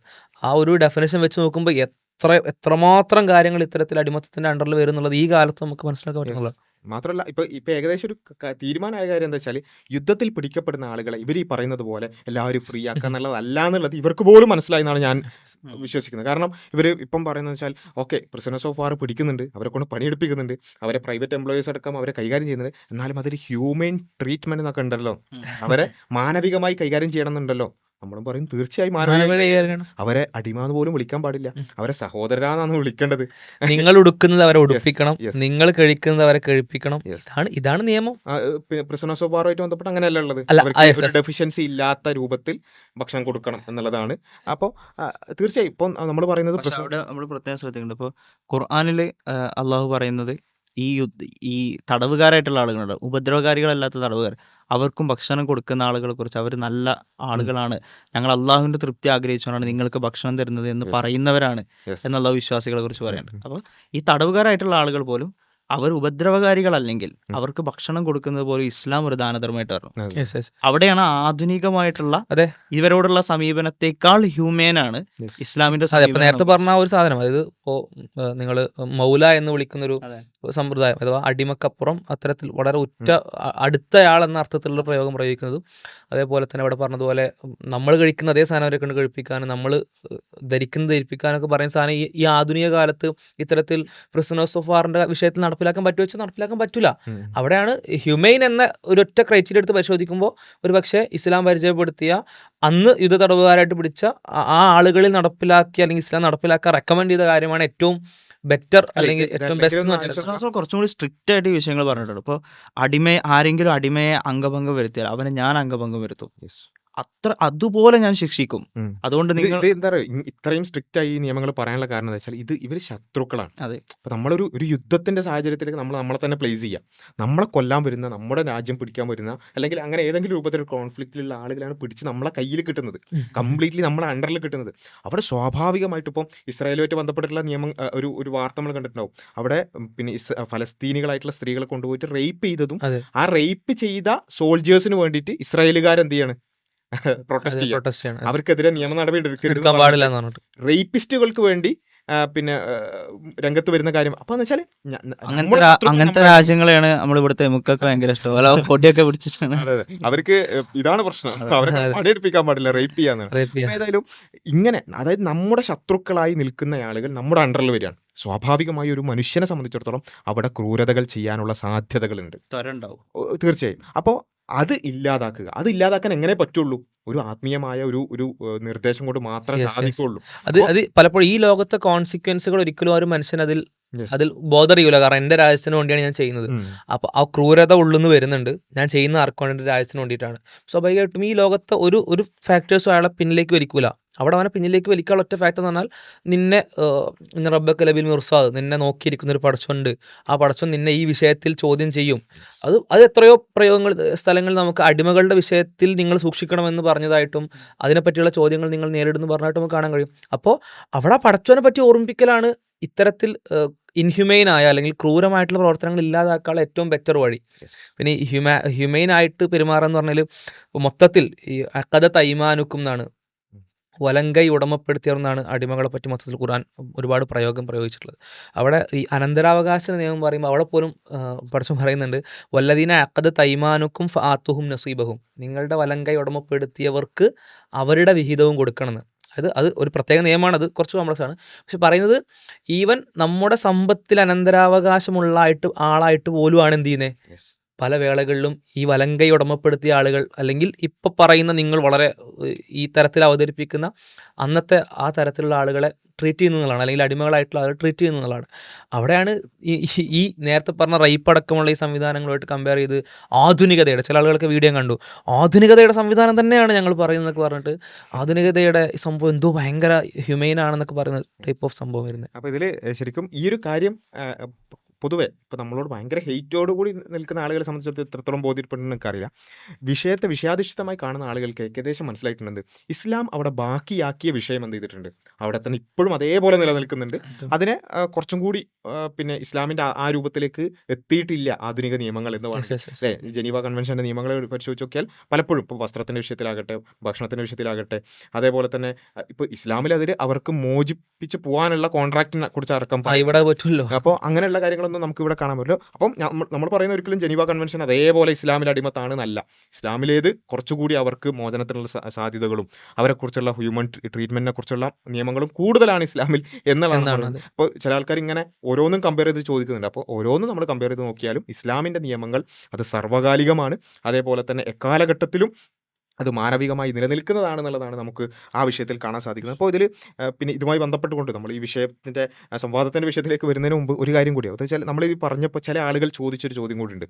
അതായത് നമ്മൾ പറഞ്ഞത് സ്വതന്ത്രനായൊരു വ്യക്തി അടിമത്തത്തിലേക്ക്, സ്വതന്ത്രമായി ജീവിച്ചുകൊണ്ടിരിക്കുന്ന ഒരു വ്യക്തി അടിമത്തത്തിലേക്ക് വരാനുള്ള ഏക വഴി യുദ്ധബന്ദികളാണെന്നുള്ളത്. അപ്പോൾ ഇവർ പറയുന്നത് അങ്ങനെയാണ് അടിമകളുടെ മക്കൾ അടിമകളാണെന്നുള്ളത്. അപ്പോൾ അവിടെ തീർച്ചയായും ഇസ്ലാമിൽ എന്തുണ്ട്, അവരെ സംരക്ഷണം എന്ന് പറയുന്ന ഒരു കുട്ടി ഉണ്ടായാലും, പ്രത്യേകിച്ച് ഒരു മനുഷ്യക്കുട്ടി എന്ന് പറഞ്ഞാൽ അവിടെ അവരുടെ സംരക്ഷണം എന്ന് പറയുന്നത് വലിയൊരു വിഷയമാണ്. അപ്പോൾ അവരുടെ സംരക്ഷണം എന്നുള്ള നിലക്ക് ഈ ഉടമയുടെ മേൽ ബാധ്യതയാകേണ്ടതുണ്ട്. എന്നാൽ അതേ സമയത്ത് ആ കുട്ടി തന്നെ കുറച്ച് വലുതായി, ആ കുട്ടിക്ക് മോചനം വേണമെന്നുണ്ടെങ്കിൽ മുക്കാത്തബുണ്ട്. അതെ, ഇനി ഈ ഉടമയിൽ നിന്നാണ് ഈ കുട്ടിയെങ്കിൽ ആ കുട്ടി സ്വതന്ത്രനാണ്. ഏതുപോലെ സാധാരണ സ്വതന്ത്രയായ ഒരു സ്ത്രീയിൽ ഈ ഉടമക്കുണ്ടായ കുട്ടിയെ പോലെ തന്നെ അനന്തരാവകാശം അടക്കമുള്ള സ്വതന്ത്രനായ കുട്ടിയാണത്. ഇനി അടിമയുടെ ആണെങ്കിൽ പോലും അവിടെ എന്തുണ്ട്, ഒരു കുട്ടി ഉണ്ടാക്കിയിട്ട് ആ കുട്ടിനോട് ആ നാളെ മുതലായിട്ട് ഒന്നാം ദിവസം തന്നെ പുറത്തു വിടാൻ പറ്റില്ല. അപ്പൊ അവിടെ സംരക്ഷണ ചുമതല എന്ന് പറയുന്ന ഒരു സംഭവം ഉണ്ട്. അപ്പൊ ആ കുട്ടിയാവുന്നത് വരെയൊക്കെ എന്ത് ചെയ്യേണ്ടി വരും, അവരെ നോക്കേണ്ടി വരും, അവരെ പരിചരിക്കേണ്ടി വരും. അതുകൊണ്ടാണ് അതെന്ത് ചെയ്തിട്ടുള്ളത്, കുട്ടി അതുപോലെ തന്നെ ഇവരുടെ കർത്തവ്യമാണ് എന്നുള്ള രൂപത്തിലുള്ളത്. ഇനി ആ കുട്ടിക്ക് വലുതായിട്ട് ഒന്ന് പുറത്തേക്ക് പോകണം, അല്ലെങ്കിൽ ഇയാളുടെ വീട്ടിൽ നിന്നാൽ പോരാ, അല്ലെങ്കിൽ ഇയാളുടെ കീഴിൽ നിന്നാൽ പോരാ എന്ന് തോന്നുകയാണെങ്കിൽ അവരുടെ എന്തുണ്ട്, മുക്കാത്തബുണ്ട് എന്നുള്ളതാണ് നമുക്ക് കാണാൻ പറ്റുന്നത്. അപ്പോൾ അതേപോലെ തന്നെയാണ് പിന്നെ ലൈംഗിക ബന്ധമായിട്ട് ബന്ധപ്പെട്ടുള്ളത്. ഇസ്ലാമിൽ ഒന്നുകിൽ അവരെ വിവാഹം കഴിക്കുക, അല്ലെങ്കിൽ പിന്നെ തസരി എന്ന് പറയുന്ന രൂപത്തിൽ അവരെ ഇണയായി സ്വീകരിക്കുക എന്നുള്ളതാണ്. അപ്പോൾ ഇതിലൊക്കെ നമുക്ക് കാണാൻ പറ്റുന്നത് ഇതെല്ലാം അടിമത്തിൻ്റെ വിമോചനത്തിൻ്റെ വഴികളായിട്ടാണ് ഇസ്ലാമിൽ ഇതെല്ലാം കാണാൻ സാധിക്കുന്നത് എന്നുള്ളതാണ് അതിൽ പറയാനുള്ളത്. അപ്പോൾ ഏതായാലും ആധുനികതയുമായി ബന്ധപ്പെടുത്തിക്കൊണ്ട് നമ്മൾ നോക്കുകയാണെന്നുണ്ടെങ്കിൽ പോലും ആ ഒരു നിലനിൽക്കുന്നൊരു വിഷയം, യുദ്ധബന്ദികളായി പഠിക്കാൻ വരുന്ന ആളുകളുടെ വിഷയം ഇത്രമേൽ ക്ലിയർ ആണ് ഇസ്ലാമിൻ്റെ സ്റ്റാൻഡ് എന്നുള്ളത് ഒരല്പം പഠിക്കാൻ ശ്രമിക്കുന്ന ആർക്കും മനസ്സിലാവും. അതുകൊണ്ടാണ് ഇവർ ഈ രൂപത്തിൽ പറയുമ്പോൾ നമ്മളതിൻ്റെ ആ മറുതലം കൂടി വിശദീകരിക്കാൻ ശ്രമിക്കുന്നതും അത് ആളുകൾക്ക് ബോധ്യപ്പെടുത്തി കൊടുത്തുള്ളതും. അപ്പോൾ അവസാനം സംഭവിച്ചൊരു കാര്യം എന്താ വെച്ചാൽ, ഇതൊക്കെ നമ്മൾ വിശദീകരിച്ച് കൊടുത്തപ്പോൾ ഇപ്പോൾ ഇവർ പിന്നെ ചെയ്തുകൊണ്ടിരിക്കുന്നത് വെച്ചാൽ കുറച്ച് ആളുകളുടെ കണ്ണിൽ പൊടിയിടാനുള്ള കുറച്ച് ടാക്ടിക്സാണ്. എന്നുവെച്ചാൽ ഇത് വിഷയം അതേപോലെ ചർച്ച ചെയ്യപ്പെട്ടാൽ ഇവർക്ക് പിടിച്ചെടുക്കാൻ പറ്റില്ല എന്നുള്ള കാര്യം ഇവർക്ക് ഏകദേശം മനസ്സിലായിട്ടുണ്ട്. അപ്പോൾ ഈ പ്രധാനമായിട്ട് നമ്മുടെ സ്വയം പ്രഖ്യാപിത നുണയൻ ആരിഫ് ഹുസൈൻ, അയാളാണ് കാര്യമായിട്ട് ഈ രംഗത്ത് വന്നിട്ടുള്ളത്. എന്ന് വെച്ചാൽ നമ്മൾ ഈ നമ്മുടെ ഷുക്കൂർക്ക ഒക്കെയാണ് ഈ വിഷയം കാര്യമായിട്ട് കൈകാര്യം ചെയ്തത്. അപ്പോൾ ഷുക്കൂർക്ക ഈ വിഷയം കൈകാര്യം ചെയ്ത് അതിനുശേഷം പിന്നെ ആരിഫായിട്ടൊന്ന് വിളിക്കാനൊക്കെ ശ്രമിച്ചു. ആരിഫ് കട്ട് ചെയ്തു. ആര് വേണമെങ്കിൽ എപ്പോൾ വേണമെങ്കിലും വിളിക്കാന്നൊക്കെ ആയിരുന്നു പറയുന്നത്. പക്ഷേ കോളൊന്നും എടുത്തില്ലായിരുന്നു. അപ്പോൾ അവസാനം ഇയാൾ ചെയ്ത ലൈവിലാണെങ്കിൽ മാത്രമേ കോൾ അറ്റൻഡ് ചെയ്യുള്ളൂ. അപ്പോൾ ഏതായാലും ബാക്കിയുള്ളവരൊക്കെ വിളിക്കും, പക്ഷേ ഷുക്കൂർക്ക് വിളിച്ചെടുക്കാൻ പറ്റില്ല. അപ്പോൾ അവസാനം ഇയാൾ ചെയ്തെന്താ വെച്ചാൽ ഷുക്കൂർ വരിക്കോടൻ പങ്കെടുക്കും എന്ന് പറഞ്ഞിട്ടൊരു ലൈവ് അങ്ങോട്ട് പ്രഖ്യാപിക്കാൻ. Without permission. ഇയാൾ ചോദിക്കണ്ടേ, വേറൊരാൾ പങ്കെടുക്കുമെന്ന് പറയാം, അയാൾ നിങ്ങൾ പങ്കെടുക്കാൻ റെഡിയാണോ, ആ ദിവസം നിങ്ങൾക്ക് ഫ്രീ ആണോ, ഇതൊന്നുമില്ല, പങ്കെടുക്കും, വെള്ളിയാഴ്ച വൈകുന്നേരം പങ്കെടുക്കും. അപ്പം ഇയാൾ വിചാരിക്കുന്നത് എന്താ, സ്വാഭാവികമായിട്ടും ഒരാളോട് പങ്കെടുക്കും എന്ന് പറയണമെങ്കിൽ അയാളുടെ പെർമിഷൻ വാങ്ങണം. അതില്ലെങ്കിൽ അയാൾ പങ്കെടുക്കൂലല്ലോ. അപ്പോൾ പങ്കെടുത്തിട്ടില്ല എന്ത് ചെയ്യുക, അന്ന് രാത്രി മുഴുവൻ അതാ പങ്കെടുത്തില്ല, ഇവരിതാ മുങ്ങിയിരിക്കുന്നു എന്ന് പറഞ്ഞിട്ട് ഇയാളുടെയൊക്കെ ഒരു ഓഡിയൻസിന്റെ നിലവാരം നമുക്ക് ഏകദേശം അറിയുകയും ചെയ്യാറ്. അപ്പം അങ്ങനെയൊക്കെ വന്നിട്ട് ഒന്ന് ഉണ്ടാക്കാന്നുള്ളത് വിചാരിച്ചിട്ട്. പക്ഷെ സംഭവിച്ചത് ഷുക്കൂർക്ക് എന്ത് ചെയ്തു, പങ്കെടുത്തു. നേരത്തെ സമ്മതിച്ചിട്ടില്ലെങ്കിൽ കൂടി, അല്ലെങ്കിൽ നേരത്തെ ഇവരോട് പെർമിഷൻ ചോദിച്ചിട്ടില്ലെങ്കിൽ കൂടി ഷുക്കൂർക്ക് പങ്കെടുത്തു. വലിയൊരു ഫിത്തന ഉണ്ടാക്കുന്ന അറിഞ്ഞുകൊണ്ട്. യെസ്. അപ്പം ആ പങ്കെടുത്തപ്പോൾ എന്താണ് സംഭവിച്ചത്, ഇതാണ് നമ്മൾ ആദ്യം നോക്കേണ്ടത്. ഷുക്കൂർക്ക് അവിടെ പോയിട്ട് പറഞ്ഞതെന്താ വെച്ചാൽ, എനിക്ക് കുറേ നേരം സംസാരിച്ചു, വെറുതെ ഇങ്ങനെ സംസാരിക്കണം എന്നല്ല പറഞ്ഞത്. ഷുക്കൂർക്ക് പറഞ്ഞത് കൃത്യസമയം വെച്ചുകൊണ്ടായിരിക്കണം സംസാരം. ഞാൻ സംസാരിക്കുന്നതിനിടയിൽ നിങ്ങളോ, നിങ്ങൾ സംസാരിക്കുന്നതിനിടയിൽ ഞാനോ ഇൻട്രപ്റ്റ് ചെയ്യാൻ പാടില്ല. ഇത് ഒന്ന് ആലോചിച്ച് നോക്കുക. ഇത് കേൾക്കുന്ന ആരും, ഇത് ഏതൊരു ചർച്ചയിലും ഒരാൾക്ക് മുന്നോട്ട് വെക്കാവുന്ന ഏറ്റവും മിനിമം ആയിട്ടുള്ളൊരു ഒരു കണ്ടീഷനാണ്. അപ്പോൾ ഇതിന് അവർ പ്രതികരിച്ചത് എന്താണെന്ന് നമ്മൾ കൃത്യമായിട്ട് മനസ്സിലാക്കണം. ഇതിലൂടെയാണ് നമ്മൾ ഈ ഒരു ചർച്ചയിലേക്ക് എത്തുന്നത്. അപ്പോൾ ഷുക്കൂർക്ക് ആ ഒരു കാര്യം പറഞ്ഞതിന് ശേഷം ഈ സ്വയം പ്രഖ്യാപിത നുണയൻ്റെ അതിൻ്റെ മറുപടി ഒന്ന് കേൾക്കാം. ഒരു തടസ്സമില്ല. ഇവിടെ ഇതിന് മുന്നേ നടന്നിട്ടുള്ള പരിപാടികൾ കണ്ടിട്ടുണ്ടാവില്ലേ? ഈ പ്ലാറ്റ്ഫോമിൽ ഇതിന്റെ ഒരു രീതിയുണ്ട്. ഇതിന്റെ പ്ലാറ്റ്ഫോമിൽ ഇവിടെ ഒരു രീതിയുണ്ട്. ആ രീതി മുന്നേ കണ്ടിട്ടുണ്ടാവുമല്ലോ. അത് മനസ്സിലാക്കിയിട്ടാണല്ലോ വിളിച്ചതും വരാനും ഒക്കെ സമ്മതിച്ചത്. അപ്പൊ നേരെ വിഷയത്തിലേക്ക് വരും. 45 മിനിറ്റ്സ് ആണ് നമുക്കുള്ളത്. 1 മിനിറ്റ് ഓൾറെഡി കഴിഞ്ഞു. 45 മിനിറ്റ്സ് നിങ്ങൾ തന്നല്ലോ. 45 മിനിറ്റ്സ് എന്ന് പറഞ്ഞാൽ പറയൂ, വലിയ വിഷയത്തിലേക്ക് വരും. ഞാൻ ചോദിക്കുന്ന ഇത്രയേ ഉള്ളൂ. നിങ്ങൾ ചോദ്യം ചോദിക്കും, ഞാൻ സംസാരിക്കുന്ന ഇടയിൽ നിങ്ങൾ ഇന്ററപ്റ്റ് ചെയ്യുമോ? അതാ എന്റെ ചോദ്യം. ഇന്ററപ്റ്റ് ചെയ്യേണ്ടടുത്ത് ഇന്ററപ്റ്റ് ചെയ്യും. അങ്ങനെ ഇന്ററപ്റ്റ് ചെയ്ത് കഴിഞ്ഞാൽ എനിക്ക് എന്റെ ചോദ്യം, എന്റെ ഉത്തരം മുഴുമിക്കാൻ കഴിയില്ല. നിങ്ങൾക്ക് ബാക്കി പറയാലോ. ഇവിടെ റേഡിയോ നടക്കില്ല. അപ്പോൾ കണ്ടില്ലേ? അപ്പം കൃത്യമായിട്ട് പറഞ്ഞു, ഇവിടെ ഈ എൻ്റെ പ്ലാറ്റ്ഫോമാണ്, എൻ്റെ ചാനലാണ്, ഇവിടെ ഇങ്ങനെയാണ്. ഇന്ററപ്റ്റ് ചെയ്യും. ഇന്ററപ്റ്റ് ചെയ്യാതെ ഒരു ചർച്ച സാധ്യമല്ല എന്ന് അല്ല, അവിടുത്തെ രീതികൾ അങ്ങനെയാണെന്നുള്ളത് വ്യക്തിയെ തുറന്നു പറഞ്ഞാണ്. അപ്പോൾ ഇതാണ് അതിൽ കൃത്യമായിട്ട് അയാളുടെ നിലപാട് കൃത്യമായിട്ട് പറഞ്ഞു. ഞങ്ങളുടെ ചാനലിലാണ്, ഞങ്ങളുടെ രീതി ഇങ്ങനെയാണ്, ഞങ്ങൾ ഇന്ററപ്റ്റ് ചെയ്യേണ്ടടുത്ത് പറഞ്ഞാൽ അവന് തോന്നിയടത്ത്. എനിക്ക് ഇന്ററപ്റ്റ് ചെയ്യണം എവിടെയാണ് തോന്നിയത് അവിടെ ഞാൻ ഇന്ററപ്റ്റ് ചെയ്യുന്നു പറഞ്ഞു. അപ്പോൾ അപ്പോഴാണ് നമ്മൾ എന്ത് ചെയ്തിട്ടുള്ളത്, അതിന് മറുപടി ആയിക്കൊണ്ട് ഒരു ലൈവ് വെച്ചുകൊണ്ടും അതിനുശേഷം നമ്മളൊരു എഴുത്തായിക്കൊണ്ടും ഇതിനോടൊരു പ്രതികരണം നമ്മൾ പറഞ്ഞിട്ടുള്ളത്. അതെന്താ ചോദിച്ചാൽ, ഇവരുടെ ചാനലിൽ, ഈ എമുക്കൾ എന്ന് പറയുന്ന ഇവരുടെ ചാനലിൻ്റെ അവസ്ഥ എന്താണെന്നുള്ള ഇവർ എന്നെ സമ്മതിച്ചു. ഇവരുടെ ചാനലിൽ ഒരു ഇന്ററപ്റ്റ് ചെയ്യാതെ തുല്യ സമയം വെച്ചുകൊണ്ടുള്ള ഒരു ചർച്ചയ്ക്ക് സാധ്യമല്ല. യെസ്, അവരുടെ പ്രകൃതി അങ്ങനെയാണ്, അവരുടെ രീതി അങ്ങനെയാണ്. നമുക്ക് കുഴപ്പമില്ല, അവരുടെ രീതി മാറ്റണം, നമുക്ക് നിർബന്ധമൊന്നുമില്ല, അല്ലെങ്കിൽ അങ്ങനെ നമുക്ക് പറയാനും പറ്റില്ല. അത് അവരുടെ ചാനലാണ്, അവർ പൈസ ഉണ്ടായിക്കൊണ്ടിരിക്കുന്നതാണ്. അപ്പോൾ ഏതായാലും നമ്മൾ പറഞ്ഞത് വെച്ചാൽ, ഓക്കെ, നിങ്ങളുടേതിൽ ഇന്ററപ്റ്റ് ചെയ്യാതെ ചർച്ച ചെയ്യാൻ സാധ്യമല്ലെങ്കിൽ ഞങ്ങളുടെ ചാനലിൽ അതിന് സാധ്യതയുണ്ട്, ഞങ്ങളത് ചെയ്ത് കാണിച്ചു തരാം. കൃത്യസമയം വെച്ചുകൊണ്ട് ചർച്ചയ്ക്ക് നമ്മൾ എന്ത് ചെയ്തു, അവരെ വിളിക്കുകയാണ് ചെയ്തിട്ടുള്ളത്. അത് കൃത്യമായിട്ട് നമ്മൾ എന്ത് ചെയ്തിട്ടുണ്ട്, ഒരു കമ്മ്യൂണിറ്റി പോസ്റ്റ് ആയിക്കൊണ്ടും ഒക്കെ നമ്മളത് ഇറക്കി കൃത്യമായി വിഷയം പറഞ്ഞു. ഇസ്ലാമിലെ അടിമത്തം ഇസ്ലാമിലും അതുപോലെ തന്നെ ആധുനികതയിലും എന്ന് പറഞ്ഞുകൊണ്ട് ആ ഒരു വിഷയം നമ്മൾ മുന്നോട്ട് വെക്കുന്നു. അതേപോലെ തന്നെ അതിനുള്ള സമയവും ആദ്യം 2 പേർക്കും 15 മിനിറ്റ് വീതമുള്ള സംസാരം, പിന്നെ 5 മിനിറ്റ് വീതമുള്ള 5 ഖണ്ഡനങ്ങൾ അങ്ങോട്ടും ഇങ്ങോട്ടും, അതിനുശേഷം അവസാനം 7 മിനിറ്റുള്ള ഒരു കൺക്ലൂഷൻ, ഇങ്ങനെയുള്ളൊരു സമയം നിശ്ചയിച്ച് ഈ ഒരാൾ സംസാരിക്കുന്ന 5 മിനിറ്റിൽ മറ്റൊരാൾ ഇടപെടാനേ പാടില്ല. ചിലപ്പോൾ അയാൾ പറയുന്നതിന് വിയോജിപ്പുണ്ടാവും, ഒക്കെ ഉണ്ടാവും, പക്ഷെ ഇടപെടാൻ പാടില്ല. അത് സ്വാഭാവികമായിട്ടും അടുത്ത ആളുടെ പറയാം. സാധാരണ എങ്ങനെയാണ് ചർച്ചകളും സംവാദങ്ങളും വിശദീകരിച്ച് കൊടുക്കേണ്ടി വരുന്ന ഒരു ആധുനികമായിട്ടുള്ള ചില മൂല്യങ്ങളുണ്ടായിരിക്കാം ചിലപ്പോൾ. അപ്പോൾ ഏതായാലും നമ്മളത് മുന്നോട്ട് വെച്ചു. അപ്പോൾ ഇവർ ഇങ്ങോട്ട് വന്നില്ല. നമ്മൾ വിളിച്ചിട്ട് കുറേ ദിവസമായി, ഇതുവരെ വന്നിട്ടില്ല. അപ്പോൾ ഇവർ പറഞ്ഞൊരു കാര്യം എന്താ വെച്ചാൽ, അടിമത്തം ഇസ്ലാമിൽ ഹറാമാണോ എന്ന വിഷയത്തിലാണ് നമ്മൾ സംവാദമുള്ളൂ. അല്ലാതെ അടിമത്തം ഇസ്ലാമിലും ആധുനികതയിലും വന്ന വിഷയത്തിൽ നമ്മൾ സംവാദത്തിനില്ല എന്നാണ് അവർ പറഞ്ഞത്. അപ്പോൾ നമ്മൾ പറഞ്ഞൊരു കാര്യം എന്താ വെച്ചാൽ, ഒരു സംവാദം എന്ന് പറഞ്ഞാൽ എന്താ, രണ്ട് പക്ഷങ്ങൾ ഉണ്ടാവണല്ലോ, രണ്ട് സ്റ്റാൻഡുകൾ വേണം. കാരണം നമ്മൾ പറയുന്നത് ഇസ്ലാമിൻ്റെ സ്റ്റാൻഡ്, നമ്മൾ വളരെ ക്ലിയർ ആയിട്ട് ഇസ്ലാമിനെ ഡിഫെൻഡ് ചെയ്യാൻ കൃത്യമായി റെഡിയാണ്. ഇസ്ലാമിൻ്റെ ഭാഗത്ത് നിൽക്കാൻ ഞങ്ങൾ ഈ ടീം UA അതിൽ ആരാന്ന് വെച്ചാൽ അവർ അതിൽ പ്രതിനിധീകരിക്കാൻ തയ്യാറാണ്, അതിൽ സംസാരിക്കാൻ തയ്യാറാണ്. മറുഭാഗത്ത് എന്താ അവർ പറഞ്ഞുകൊണ്ടിരിക്കുന്നത്, ഇസ്ലാമിൽ പറയുന്ന ഈ കാര്യങ്ങളും അല്ലെങ്കിൽ അടിമത്തമായിട്ട് ബന്ധപ്പെട്ടുള്ള കാര്യങ്ങൾ ആധുനിക മൂല്യങ്ങളുമായി യോജിക്കുന്നില്ല എന്നാണ് അവർ പറഞ്ഞുകൊണ്ടിരിക്കുന്നത്. എങ്കിൽ നമുക്കത് പരിശോധിച്ച് നോക്കാം. ആധുനിക മൂല്യങ്ങളുമായി ഇസ്ലാമിൻ്റെ നിയമങ്ങൾ അല്ലെങ്കിൽ ഈ അടിമത്തമായിട്ട് ബന്ധപ്പെട്ടുള്ള കാര്യങ്ങളൊക്കെ നമുക്ക് പരിശോധിച്ച് നോക്കാം. ഇതാണ് നമ്മൾ പറഞ്ഞത്. അതുകൊണ്ടാണ് ഇസ്ലാമിലും ആധുനികതയിലും അവിടെയാണ് തർക്കമുള്ള വിഷയം. യെസ്, കാരണം അവർ പറയുന്നത് ആധുനിക മൂല്യങ്ങളാണ് ഈ പ്രശ്നങ്ങളൊന്നും ഇല്ലാത്തത്. എന്നാൽ ഇസ്ലാമിലാണ് അടിമത്തം ഇതൊക്കെ ഭയങ്കര പ്രോബ്ലമാറ്റിക് ആയ ഒരു സംഭവം. പറഞ്ഞാൽ ആധുനിക മൂല്യങ്ങൾ അനുസരിച്ച് നോക്കുമ്പോൾ ഇസ്ലാം പ്രശ്നമാണ്, ഇസ്ലാമിന്റെ ഒരുപാട് മൂല്യങ്ങൾക്ക് പ്രശ്നമുണ്ടെന്നാണ് അവർ പറഞ്ഞു വെക്കുന്നത്. യെസ്. അപ്പം അതിന് അവർ ആധുനിക മൂല്യങ്ങളെ റെപ്രസെന്റ് ചെയ്തുകൊണ്ട് എന്നാൽ അടിമത്തം ഹറാമാണോ ഹലാലാണോ എന്ന വിഷയത്തിൽ നമുക്ക് തർക്കമില്ല.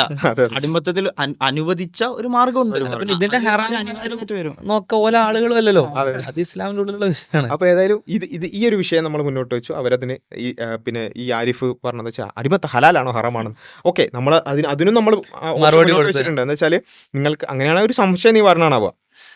പിന്നെ അടിമത്തം ഇന്ന രൂപത്തിൽ ഹലാലാണോ, ഇന്ന രൂപത്തിൽ ഹറാമാണോ, ഇന്ന നിയമങ്ങൾ അതിലുണ്ടോ, അതിന്റെ ഫിഖ് എന്താണ്, ഇതൊക്കെ വിഷയം. അങ്ങനെയാണെങ്കിൽ നമുക്ക് എന്ത് ചെയ്യാം, ആരിഫിന് ഒരു 10 ചോദ്യങ്ങൾ ചോദിക്കാനുള്ള അവസരം കൊടുക്കാം. 1 മിനിറ്റ് ചോദ്യം, ഒരു 10 മിനിറ്റ് നമ്മൾ ഉത്തരം കൊടുക്കുന്നു. അങ്ങനെ വേണമെങ്കിൽ ചോദ്യോത്തര സെഷൻ വേണമെങ്കിൽ ആവാം, അതും നമ്മൾ ഓക്കെയാണ്. അല്ല, മൂപ്പർ എന്താ ഉദ്ദേശിക്കുന്നത് വെച്ചാൽ മൂപ്പര് ഹറാമല്ല എന്ന് പറയും, നമ്മള് ഹറാമാണെന്ന് പറയും. ഇതാണ് അതൊരു മറ്റേ ഫിഖ്ഹി ചർച്ച, 2 പണ്ഡിതന്മാരൊക്കെ ഇരുന്ന് ഒരു ചർച്ചയാണ് മൂപ്പർ ഉദ്ദേശിക്കുന്നത്. അപ്പോൾ ഏതായാലും അതാണ് അതിൻ്റെ ഒരു അവസ്ഥ എന്ന് പറയുന്നത്. അപ്പം ആ രൂപത്തിലാണ് പിന്നെ ഇതുവരെ തയ്യാറായിട്ടില്ല അടിമത്തം പിന്നെ ഇസ്ലാമിലും അതുപോലെ തന്നെ ആധുനികതയിലും എന്നുള്ള വിഷയത്തിൽ ഇതുവരെ തയ്യാറായിട്ടില്ല. അപ്പം നമ്മൾ കൃത്യമായിട്ട് വിളിച്ചു, നിങ്ങൾക്കിനി ആധുനികത എന്നുള്ളതാണ് പ്രശ്നം എന്നുണ്ടെങ്കിൽ നിങ്ങൾ എന്തിനാണ് റെപ്രസെൻ്റ് ചെയ്യുന്നത് അത് നിങ്ങൾ പറഞ്ഞാൽ മതി. ഓക്കെ, ഞങ്ങൾ ആധുനിക പൗരന്മാരൊന്നല്ല എന്നാണെന്നുണ്ടെങ്കിൽ നമ്മൾ ശരിക്കും വിളിക്കേണ്ടത് അടിമത്തം നാസ്തിക ധാർമ്മികതയിൽ എന്ന് പറഞ്ഞുകൊണ്ടാണ്. അവർ നാസ്തികരായ ആളുകളാണെന്ന് പറയുന്ന ആൾക്കാരാണ്. നാസ്തികത ഇപ്പോൾ യൂട്ടിലിറ്റേഴ്സൊക്കെ വെച്ചിട്ട് നമുക്ക് എന്ത് ചെയ്യാൻ പറ്റും, അത് ചർച്ച ചെയ്യാൻ പറ്റും. അതിനാണ് അവർ വിളിക്കേണ്ടത്. അവരതിന് എന്തായാലും വരില്ല, അതിന് ഗഡ്സ് ഉണ്ടാവില്ല എന്നുള്ളതുകൊണ്ടാണ് നമ്മൾ കുറച്ചും കൂടി ഒരു ഇളവ് കൊടുത്തത്. അതുകൊണ്ട് സംസാരിക്കാൻ കഴിയൂല, കാരണം ഇവർക്ക് അതിന് പിന്നെ കഴിയില്ല എന്നുള്ള കാര്യം ഉറപ്പാണ്, 100% ഉറപ്പാണ്. ആധുനികതയെ പറ്റിയും എനിക്കൊന്നും സംസാരിക്കാറൊന്നുമില്ല, ആധുനികതക്ക് വേണ്ടി ഇസ്ലാമിനെ എതിർക്കാൻ വേണ്ടിയിട്ട് പറയാന്നുള്ളത്. അപ്പൊ ഏതായാലും ഈ രൂപത്തിൽ നമ്മൾ എന്ത് ചെയ്തു, അതിനെ വിളിച്ചു. അതിന് ഇതുവരെ തയ്യാറായിട്ടില്ല. ഇപ്പൊ കഴിഞ്ഞ ദിവസം ഇന്നലെ രാത്രി കണ്ടൊരു കാര്യം എന്താ വെച്ചാല്, 2 ആൾ കൂടിയിട്ട് നമ്മളൊരു ഒരാളായിട്ടുള്ള സംഭവത്തിന് 1-to-1 ഡിബേറ്റ് വരുത്തിയപ്പോ ഞങ്ങൾ രണ്ടാളൊപ്പം ജയിക്കാൻ ആരാളെ ചോദിച്ചേ 2 ആൾ റെഡിയാണ്. കാരണം എന്താ, അടിമത്തം ഇസ്ലാമിൽ ഹറാമാ ഹലാലോ എന്ന് വിളിച്ച് ഞാൻ വരും, പിന്നെ അടിമത്തം ഇസ്ലാമിലും ആധുനികത എന്നുള്ള വിഷയത്തിൽ വേറെ ആൾ വരും എന്നൊക്കെയാണ് പറയുന്നത്. അപ്പോൾ ഏതായാലും നമ്മളെ സംബന്ധിച്ചിടത്തോളം നമ്മളെ സ്റ്റാൻഡ് വളരെ ക്ലിയർ ആണ്. നിങ്ങൾ 2 ആളും കൂടി വന്നാലും കുഴപ്പമില്ല. നമ്മൾ പറഞ്ഞ സമയം നിങ്ങൾക്ക് ഇപ്പം ഈ പറഞ്ഞ മറുഭാഗത്തുള്ള ആളുകൾക്ക് ആധുനികതയെ റെപ്രസെന്റ് ചെയ്യാനോ അല്ലെങ്കിൽ ഈ പറഞ്ഞ എക്സ് മുസ്ലിങ്ങളോ ആരാന്ന് വെച്ചാൽ അവർക്ക് തന്നെ അറിയില്ല അവരാരാന്ന്. അപ്പോൾ ഏതായാലും ആ ടീമിന് നമ്മൾ എന്ത് ചെയ്തിട്ടുണ്ട്, കൃത്യസമയം നമ്മൾ നിശ്ചയിച്ച് കൊടുത്തിട്ടുണ്ട്. അതിൽ അവർക്ക് എന്ത് ചെയ്യാം, അവർ 2 ആൾ കൂടിയിട്ട് ആ സമയം ഉപയോഗിക്കാം. 15 മിനിറ്റ് ആണെങ്കിൽ 7:30, 2-3 എത്ര അല്ല നമ്മൾ ആയിക്കോട്ടെ, 5 ആളാണ് 5 ആൾ. ഇപ്പുറത്ത് നമുക്ക് ശരിക്കും പറഞ്ഞാൽ നമ്മുടെ ടീമിൽ നിന്ന് ആരെങ്കിലും ഒരാളുണ്ടാവും. ഇപ്പം വേണമെങ്കിൽ നമുക്ക് എന്ത് ചെയ്യാം, 2 ആളാണെങ്കിൽ 2 ആൾ ഒരു സമാധാനത്തിൽ നമുക്ക് വേണമെങ്കിൽ ഒരാൾ വെറുതെ ഇരിക്കാൻ വേണ്ടി ഒരാളും കൂടി വേണമെങ്കിൽ ഇരുന്നേരാം. അതല്ലെങ്കിൽ നമ്മൾ ഒരാൾ ഇവിടെ ഉണ്ടാവും, നിങ്ങൾ 2 ആളോ 3 ആളോ 4 ആളോ 5 ആളോ എന്താണെന്ന് വെച്ചാലും വരിക. സമയം 2 ഭാഗത്തിനും സമയം തുല്യമായിരിക്കും, അത്രേ ഉള്ളൂ. ആളുകൾക്കല്ല സമയം, ഭാഗങ്ങൾക്കായിരിക്കും സമയം. നമ്മളുടെ ഭാഗത്ത് നിന്ന് പൊതുവെ നമ്മുടെ ടീമിലെ ഒരാളായിരിക്കും ഉണ്ടാവുക. അല്ലെങ്കിൽ നിങ്ങൾ 2 ആളാണെങ്കിൽ നമ്മൾ വേണമെങ്കിൽ ഒരാളെ വെറുതെ ഇരുത്തി തരാം. അപ്പോൾ അതാണ് അതിൽ പറയാനുള്ളത്. 2 ആൾ കൂടിയിട്ട് നിങ്ങൾക്ക് ഒറ്റയ്ക്ക് വരാൻ അത്രയും അടങ്ങറുണ്ടെന്നുണ്ടെങ്കിൽ 2 ആൾ കൂടി വന്നോളൂ, ഒരു കുഴപ്പമില്ല എന്നുള്ളതാണ് ആ വിഷയത്തിൽ പറയാനുള്ളത്. പക്ഷേ സമയം ഈ പറഞ്ഞ സമയമായിരിക്കും, അതിന് നടക്കണം. അപ്പോൾ അതിന് തയ്യാറാവുക എന്നുള്ളതാണ് പറയാനുള്ളത്. നമ്മൾ അതിൻ്റെ നമ്മുടെ ചാനലിൽ അത് ഷെഡ്യൂൾ ചെയ്യാം. നിങ്ങളുടെ സമയവും ഞങ്ങളുടെ സമയവും നോക്കിയിട്ട്, പൊതുവെ ഞായറാഴ്ചകളിലായിരിക്കും അധികം പൊതുവെ പറ്റുക നമ്മൾ ജോലിയും മറ്റ് പഠനമായിട്ട് ബന്ധപ്പെട്ടുള്ള ആളുകളായതുകൊണ്ട് ഞായറാഴ്ചകൾ ഇവർക്ക് എല്ലാ ദിവസവും ഇതന്നെയാണ് പണി എന്നുള്ളതുകൊണ്ട് അതുപോലെ ആയിരിക്കില്ല നമ്മൾക്ക് ഞായറാഴ്ചകൾ. വേറെ ജോലികളുള്ള ആളുകളാണ്. അപ്പോൾ ഏതായാലും ഞായറാഴ്ചകളിൽ ഏതെങ്കിലും ഒരു ദിവസം നമുക്ക് ഷെഡ്യൂൾ ചെയ്യാം. നിങ്ങൾ അതിൻ്റെ ആരൊക്കെയാണ് വരുന്നത്, എത്ര ആളുകളാണ് വരുന്നത്, മൊത്തത്തിൽ എണ്ണം കിട്ടണത് മൊത്തത്തിലൊരു എണ്ണം കിട്ടിയാൽ നമുക്ക് എന്ത് ചെയ്യാൻ പറ്റും, ഷെഡ്യൂൾ ചെയ്യാൻ പറ്റും എന്നുള്ളതാണ് ആ വിഷയത്തിൽ പറയാനുള്ളത്. അപ്പോൾ ആരായാലും കുഴപ്പമില്ല. ഇനിയിപ്പം ആരിഫിന് തീരെ വരാൻ പറ്റൂല, അത്രയും പേടിയാണെന്നുണ്ടെങ്കിൽ വേറെ ആൾ വന്നോട്ടെ, ആരാണെന്നുള്ളത് ഞങ്ങൾ അറിയിച്ചാൽ മതി. എത്ര ആളുകളാണ്, ആരാണ് വരുന്നത്, പേരും വിവരവും സമയം നമുക്ക് രണ്ടാൾക്കും കൂടിയിട്ട് വേണം ഒരു ദിവസം ഫിക്സ് ചെയ്യാൻ. അത് ആരിഫ് അറിയിക്കണ്ടാവല്ലോ. പിന്നെ അത് നമുക്ക് ഇനിയിപ്പോൾ ആരിഫിന് പേടിയാണ്, ആരിഫ് വരുന്നേ ഇല്ലെങ്കിൽ ബാക്കി ആരാണ് വരുന്നത് എന്നുള്ളത് അത് ആരിഫ് അറിയിക്കണ്ടാവല്ലോ. കാരണം ആരിഫിനോടുള്ള ചർച്ച ആരിഫ് അറിയിക്കലും പറയാല്ലേ. ആയിക്കോട്ടെ. ഇനിയിപ്പോൾ നമ്മൾ ആരിഫിനെ അറിയിക്കണം എന്നില്ല, നമുക്ക് എന്ത് ചെയ്യാം, നമ്മളെ കമന്റിലുള്ള ആ ഒരു ലിങ്ക് വഴി അറിയിച്ചാലും മതി. നമ്മൾ ആ ഒരു @UNന്റെ ലിങ്കിൽ നിങ്ങൾ അറിയിച്ചാൽ മതി. അടിമത്തം ഇസ്ലാമിലും ആധുനികത എന്നുള്ള വിഷയത്തിൽ ആരാണ് തയ്യാറാവുന്നത്, എത്ര ആളുകളാണ്, എപ്പോഴാണ് വരിക എന്നുള്ളത് അറിയിച്ചാൽ നമ്മൾ എന്ത് ചെയ്യും. ബാക്കി ഫോൺ നമ്പർ അതിൽ കൊടുത്തിട്ടുണ്ടെങ്കിൽ നമ്മൾ അത് വഴി ബന്ധപ്പെട്ട് നമുക്ക് എന്ത് ചെയ്യാം, അത് ചർച്ചകളിലേക്ക് പെട്ടെന്ന് തന്നെ പോകണം എന്നുള്ളതാണ് പറയാനുള്ളത്.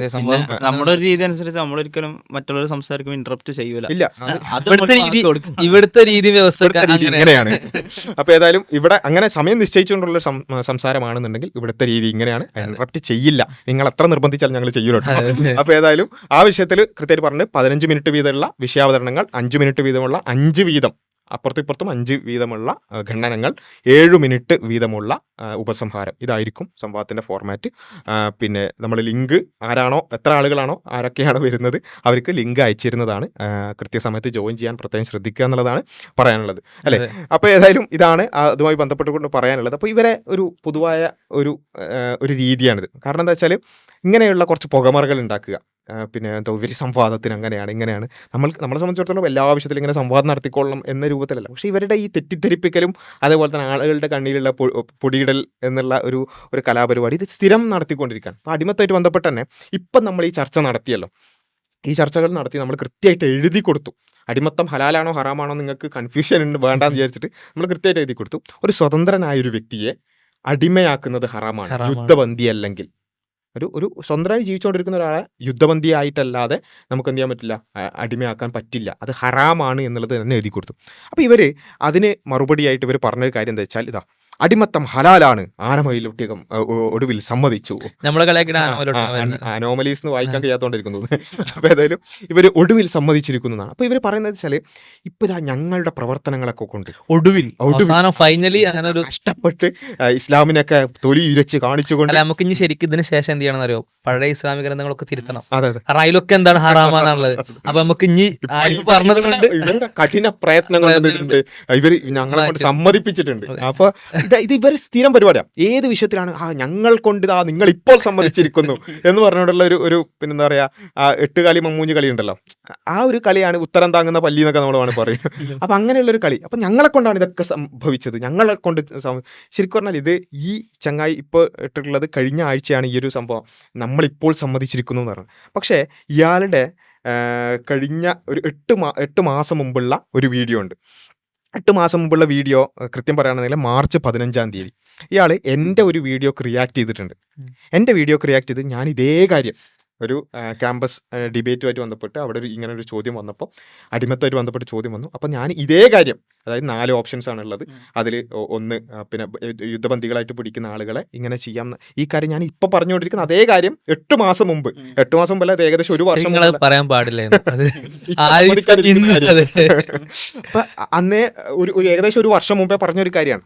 അപ്പോൾ ആ കാര്യത്തിനെ അന്ന് എടുത്തിട്ട് എന്താ പറഞ്ഞത്, കണ്ടോ ഇപ്പൊ സമ്മതിച്ചിരിക്കുന്നു, അന്ന് പറഞ്ഞപ്പെടുത്തുക എന്ന് പറയുന്ന ഒരു അവസ്ഥ ആ നിലക്ക് ചെറിയ രൂപത്തിൽ എന്ത് ചെയ്തിട്ടുണ്ട്, അതിന്റെ ഒരു പഴുത് ഇസ്ലാം അവിടെ ബാക്കിയാക്കിയിട്ടുണ്ട്. അതെന്തുകൊണ്ട് പഴുത് അവിടെ ബാക്കിയാക്കിയിട്ടുണ്ട്, അതെങ്കിലും സമ്മതിച്ചല്ലോ, അത് വലിയൊരു കാര്യം. അപ്പം ഞാൻ തുടക്കത്തിൽ പറഞ്ഞ സാധനം ഇതിന്റെ, അപ്പോൾ ഇത് അന്ന് പറഞ്ഞു, അന്നെന്താ ഇപ്പോൾ സമ്മതിച്ചിരിക്കുന്നു, ഇപ്പോൾ സമ്മതിച്ചല്ലോ, അത് വലിയൊരു കാര്യമാണ്. പിന്നെ ഈ ഒരു പഴുത് ബാക്കിയാക്കിയിട്ടുണ്ട് യുദ്ധബന്ദികൾ എന്നുള്ളത്. അപ്പം ഇയാൾക്ക് അന്നേ അറിയാം എന്ത്, ഞങ്ങൾ അറ്റ്ലീസ്റ്റ് ഓക്കെ 8 മാസം മുമ്പെങ്കിലും ഞങ്ങൾ സമ്മതിച്ചല്ലോ, അപ്പോൾ ഇപ്പോൾ എന്തിനാ ഇപ്പോൾ സമ്മതിച്ചിരിക്കുന്നു എന്ന് പറഞ്ഞത്. അപ്പോൾ ഇത് ആളുകളുടെ കണ്ണിൽ പൊടിയിടും. കാരണം ഞങ്ങളിങ്ങനെ ചെയ്യുന്നത് കൊണ്ട് ഇസ്ലാം ആകെ എന്തോ മാറ്റി പറയുന്നുണ്ട്, ഇസ്ലാമിൻ്റെ ആളുകൾ എന്തൊക്കെ സംഭവിക്കുന്നുണ്ട്. കാരണം ഇവർക്ക് ഫണ്ട് കൊടുക്കുന്ന ആൾക്കാർക്ക് എന്തെങ്കിലും ഒരു സാറ്റിസ്ഫാക്ഷൻ വേണ്ട. അപ്പോൾ അതിനു വേണ്ടി അവരെ ഇങ്ങനെ പറ്റിക്കുക. പിന്നെ അവരുടെ മുമ്പിൽ ഇതിങ്ങനെ ഞങ്ങളെ കൊണ്ട് എന്തൊക്കെയാ സംഭവിച്ചിട്ടുണ്ട് എന്നിങ്ങനെ തോന്നിപ്പിക്കും. ഇതൊന്ന് പ്രേക്ഷകരായിട്ട് ആളുകൾ മനസ്സിലാക്കേണ്ടത്, ഞങ്ങൾക്ക് ഇസ്ലാമിൽ ഒരു കാര്യം മാറ്റി പറയാനുള്ള ഒരു അധികാരമില്ല. ഇസ്ലാമിന്റെ എല്ലാം, അത് ചരിത്രപരമായിട്ടുള്ള കാര്യങ്ങളായിക്കോട്ടെ, വിശ്വാസപരമായിട്ടുള്ള കാര്യങ്ങളായിക്കോട്ടെ, കർമ്മശാസ്ത്രപരമായിട്ടുള്ള കാര്യങ്ങളായിക്കോട്ടെ, എല്ലാം ലിഖിതമാണ്. ഇനി ഒന്നിലൊരു 10 അഭിപ്രായം ഉണ്ടെങ്കിൽ ആ 10 അഭിപ്രായവും എഴുതപ്പെട്ടതോ തീരുമാനിക്കപ്പെട്ടതോ ആണ്.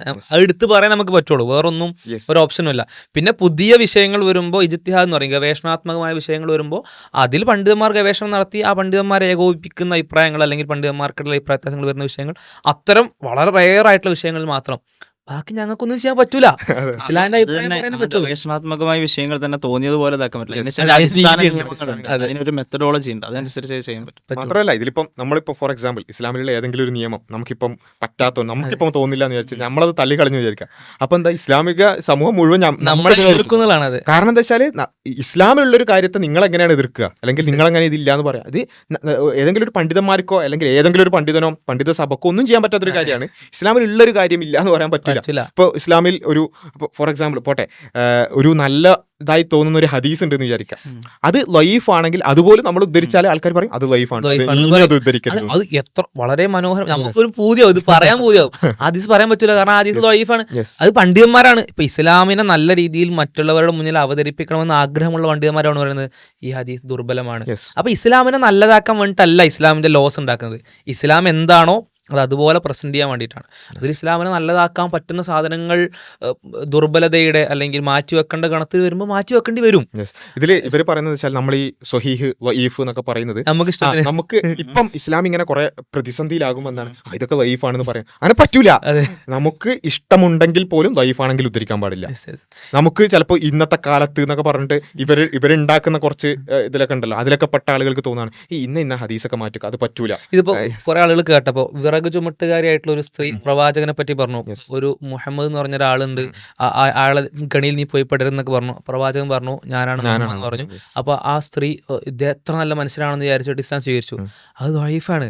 ഇനി മുസ്ലിങ്ങളായിട്ടുള്ള ആരെങ്കിലും അത് കൊണ്ടുനടക്കുന്നുണ്ടെങ്കിൽ അവർ അത് അവസാനിപ്പിക്കാന്നുള്ളതാണ്. ചൈനയിൽ പോയും നിങ്ങൾ വിദ്യാഭ്യാസം നേടുക എന്ന് പറയുന്നത് ഭയങ്കര വലിയൊരു മെസ്സേജാണ്. അത് വൈഫാണ്. പക്ഷെ ആ ഒരു പിന്നെ ഇൽമിന്റെ പ്രാധാന്യം വേറെയും ഒരുപാട് ഹദീസുകളുണ്ട്. പക്ഷെ നമ്മൾ പറയുന്നത് ചൈനയിൽ പോയി നേടണം എന്ന് പറയുന്ന ആ ഒരു ഹദീസ് ഇല്ലാത്തതാണ്. കാരണം അത് വേണമെങ്കിൽ നമുക്ക് എന്ത് ചെയ്യാം, ഇന്നത്തെ കാലഘട്ടത്തിൽ വിദ്യാഭ്യാസത്തിന്റെ പ്രസക്തി ചൈനയിൽ പോയി നേടണം എന്ന് പറഞ്ഞ് റസൂൽ പറഞ്ഞു എന്നൊക്കെ പറയാൻ ചിലപ്പോൾ എന്തുണ്ടാവും ഇങ്ങനെയുള്ള ആളുകൾക്ക് ചിലപ്പോൾ താല്പര്യം. പക്ഷെ നമുക്കത് പറ്റില്ല. കാരണം ഒരു കാര്യം ഇസ്ലാമിനെ നല്ലതാക്കുമോ മോശമാക്കുമോ, അല്ലെങ്കിൽ ആളുകളുടെ മുമ്പിൽ നല്ലതാണോ മോശമാണോ, ഇതല്ല.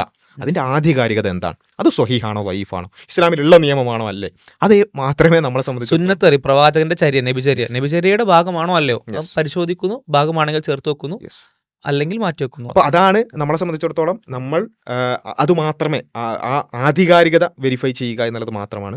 ആ ആധികാരികത വെരിഫൈ ചെയ്ത് കഴിഞ്ഞാൽ അത് വഹീ മുഖേനയുള്ള നിയമങ്ങളാണ് എങ്കിൽ അത് ദൈവികമാണ്, സർവ്വകാലികമാണ് എന്നുള്ളത് ഒരു പക്ഷേ നമുക്ക് ഒറ്റ നോട്ടത്തിൽ അതിൻ്റെ യുക്തി ചിലപ്പോൾ മനസ്സിലായിക്കൊള്ളുന്നില്ല എങ്കിൽ പോലും എല്ലാം അറിയുന്ന, നമ്മളുടെ അറിവിന് പരിമിതിയുണ്ട്, എല്ലാം അറിയുന്ന ദൈവത്തിൽ നിന്നാണെന്ന് മനസ്സിലാക്കിക്കൊണ്ടാണ് നമ്മളത് മുന്നോട്ട് പോകുന്നത്. അതിനെക്കുറിച്ച് കൂടുതൽ പഠിക്കുമ്പോഴാണ് ഏത് വിഷയത്തിലും നമുക്കതിൻ്റെ ദൈവികതയും സർവ്വകാലികതയും മനസ്സിലാകുന്നത്. അത് ഇസ്ലാം തന്നെ. ഇസ്ലാം ഇപ്പോൾ ഒരു 10,000 കാര്യങ്ങൾ ഇസ്ലാം പറയുന്നുണ്ടാവും. പക്ഷേ ഇസ്ലാം അടിസ്ഥാനപരമായിട്ട് പറയുന്ന 2 കാര്യങ്ങളാണ്. ഒന്ന് അള്ളാഹു ഉണ്ട്, അവൻ ഏകനാണ്.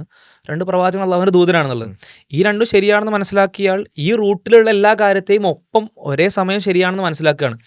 സോഴ്സ് വളരെ കൃത്യമാണെന്ന് നമ്മൾ ബോധ്യപ്പെട്ടു കഴിഞ്ഞാൽ സോഴ്സിൻ്റെ ഉള്ളിൽ നിന്ന് വരുന്ന ഓരോ കാര്യങ്ങളും അത് കൃത്യമാണെന്ന് ബോധ്യപ്പെടേണ്ട ആവശ്യമല്ല, ബോധ്യപ്പെടാവുന്നതാണ്, നമ്മുടെ അന്വേഷണങ്ങളിലൂടെ മനസ്സിലാക്കാവുന്നതാണ്. പക്ഷെ അത് അനിവാര്യമല്ല എന്നുള്ളതാണ്. ഈ സോഴ്സിന്റെ ബോധ്യം അല്ലെങ്കിൽ സോഴ്സിനെ പറ്റിയുള്ള കൃത്യമായിട്ടുള്ള ഒരു അറിവ്, അത് അതിൽ നിന്ന് വരുന്ന എല്ലാ അറിവുകളും ശരിയാണെന്ന് മനസ്സിലാക്കാൻ ഇനഫ് ആണെന്നുള്ളതാണ്.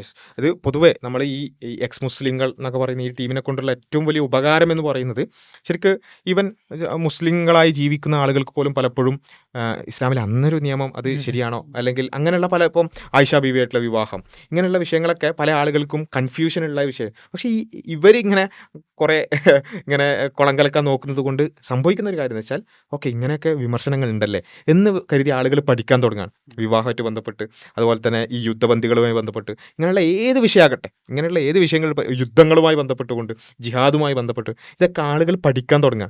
അപ്പോൾ നമ്മളോട് തന്നെ പലപ്പോഴും വരുന്ന ഫീഡ്ബാക്കുകളിലൊക്കെ നമുക്ക് കാണാൻ പറ്റുന്ന വെച്ചാൽ പൊതുവിൽ ഇങ്ങനെ നിസ്കാരം നോമ്പൊക്കെ ആയിട്ട് ഇങ്ങനെ തട്ടിമുട്ടി പോകുന്ന ആളുകൾ ഇവരുടെ വീഡിയോകൾ കാണുന്നു, ഈ വീഡിയോകൾ വിഷയങ്ങൾ പ്രതിപാദിക്കുന്ന കാണുന്നു, അപ്പോൾ അതിന്റെ സോഴ്സുകളിലേക്ക് പോകുന്നു, അതിനെക്കുറിച്ച് പഠിക്കുകയും ചെയ്യുമ്പോഴാണ് ശരിക്കും പറഞ്ഞാൽ ഇസ്ലാമിലേക്ക് കൂടുതൽ അടുക്കുന്നത്. സാധാരണക്കാരായിട്ട് ആൾക്ക് ഇപ്പോൾ ഖുർആന്റെ ഹർഫുകളും ക്രോഡീകരണമൊക്കെ വളരെ വ്യക്തമായിട്ട് അറിയാത്തതാണ്.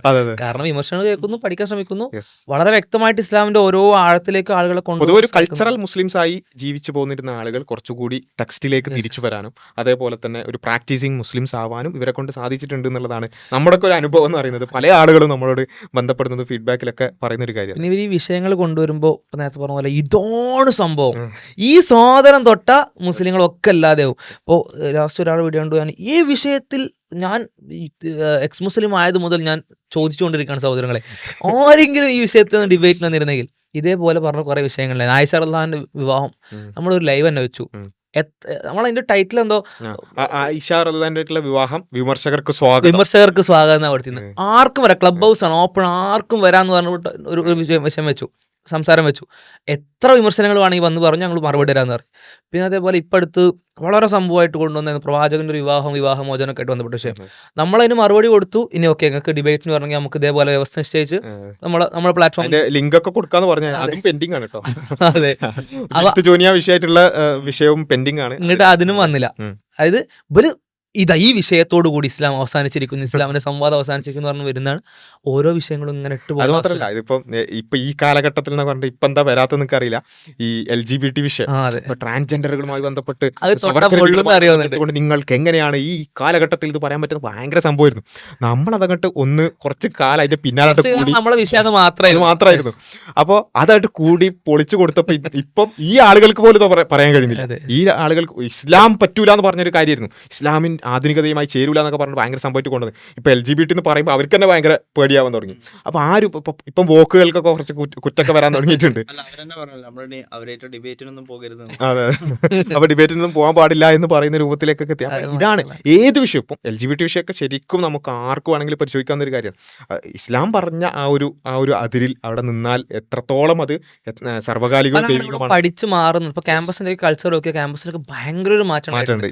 ആൾക്ക് ശരിക്കും വിഷയം എന്താണെന്ന് അറിയുന്ന കുട്ടികൾ, ഞാൻ മനസ്സിലാക്കിയെടുത്തോളം ഭൂരിപക്ഷം കുട്ടികൾ ഇപ്പോൾ ഈ പൊസിഷനിലാണ്. അതിപ്പോൾ ഇനി അനുകൂലിക്കുന്ന കുട്ടികൾ പോലും ഇതങ്ങനെ മുഴുവനായിട്ട് അങ്ങനെ അനുകൂലിക്കാൻ പറ്റില്ല എന്നുള്ളൊരു പൊസിഷനിലേക്ക് എന്നാലും ചില എലമെന്റ്സ് എന്ന് പറയുന്നത്. അതെ, അപ്പോൾ ഏതായാലും ഇതുകൊണ്ട് സംഭവിക്കുന്നതാണ് പലപ്പോഴും ഈ LGBT വിഷയത്തിൽ, അതേപോലെ വിവാഹമായിട്ട് ബന്ധപ്പെട്ടുള്ള ജിഹാദുമായിട്ട് ബന്ധപ്പെട്ടുള്ള വിഷയത്തിലൊക്കെ നമുക്കുള്ളൊരു അനുഭവമാണ്. ഇപ്പോൾ ഇനി അടിമത്തമായിട്ട് ബന്ധപ്പെട്ടുകൊണ്ടും നമ്മൾ പറയുന്നു, ഇത് നമ്മളിനി കൃത്യമായി തന്നെ ആളുകൾക്ക് ബോധ്യപ്പെടുത്താൻ പോവുക തന്നെയാണ് ഓരോ വിഷയങ്ങളും.